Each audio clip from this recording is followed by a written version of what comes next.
Back at the Daytona 500. Here's a look at Fox 3D and our buddy Digger in virtual and reality. He's a little behind today sometimes. He's had a busy day, and so has Dale Earnhardt Jr. If your right front tire is on or over the line, you are out of your pit box. And the official, I don't understand the official standing right there. Now watch this kid right here. He says, come on, man, get out of my way.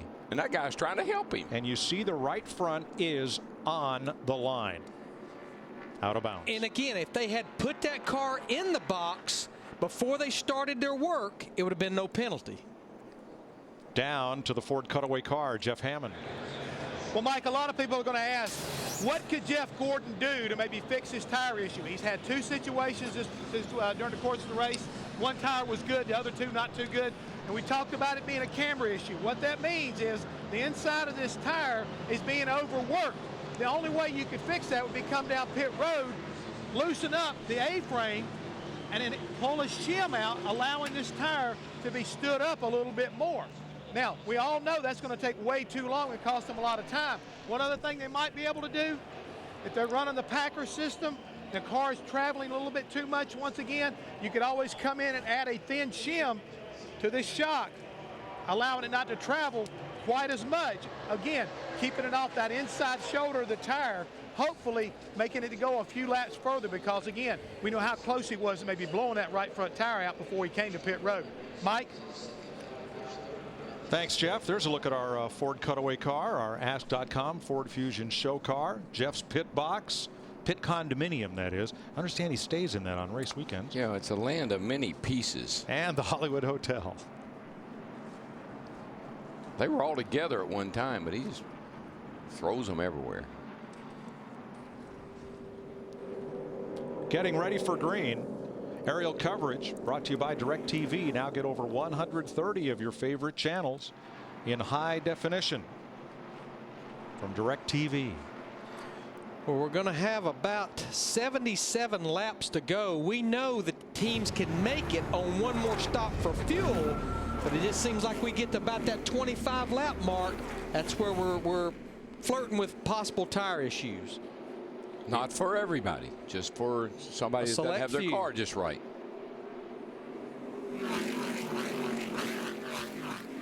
Pace car peels off, and we're set to restart the Daytona 500 with 77 laps to go, as Larry pointed out. Now, there are some cars on the tail end of the lead lap in front of the race leader, who shows as Elliott Sadler with Reed Sorensen, then Kyle Busch, Matt Kenseth, and Carl Edwards. Sorensen driving the famed number 43 that Richard Petty took to victory lane here 7 times. And all of those cars are cars that had made green flag stops prior to that caution. Boy, Brian Vickers, Dale Earnhardt Jr., that ain't going to work, boys. Vickers hard. Here we go. Kyle Busch, the dominant car of the day, in the wall. That was wrong. And 10 cars sliding, slamming into the infield. Jimmy Johnson, totally uncalled for. Totally. I don't care who you are. That was just wrong. Caution is out. McMurray was a contender. He's all torn up. And the dominant car of the day, that of Kyle Busch, is a victim of this pileup. Let's look first from the DirecTV blimp.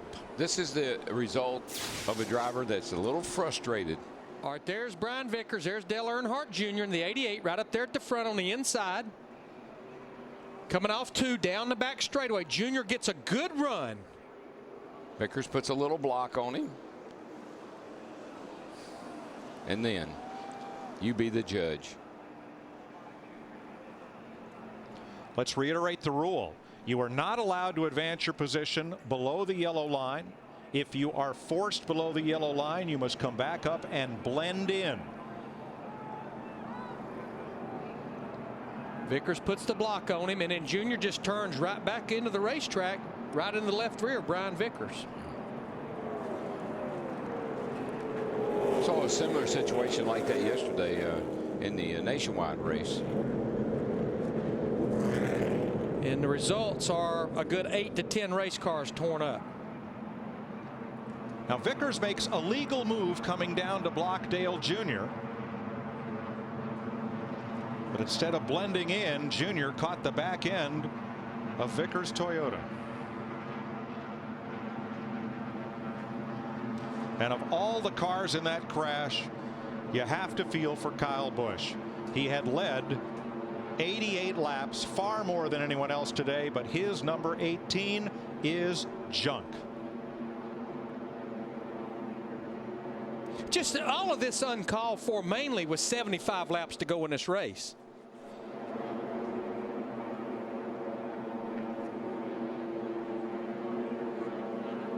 Let's ride with Junior.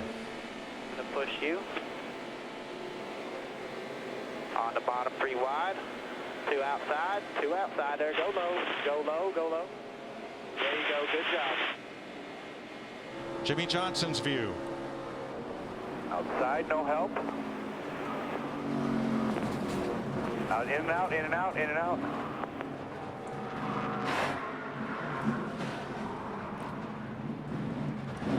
Guys, be ready with our splitter hardware.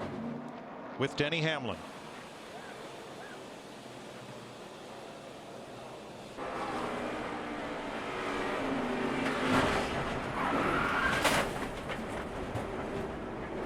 There's a big pile up back there, Mike. And finally, here's what Digger saw.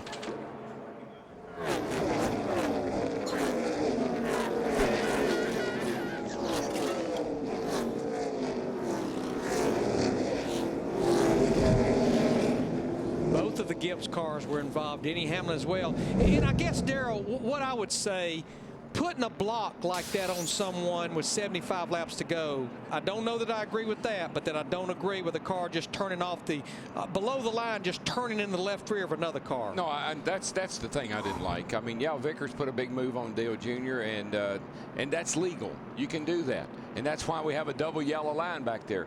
What I think was a misjudgment, if you want to call it that, was when Junior came up and clipped the back of the 83.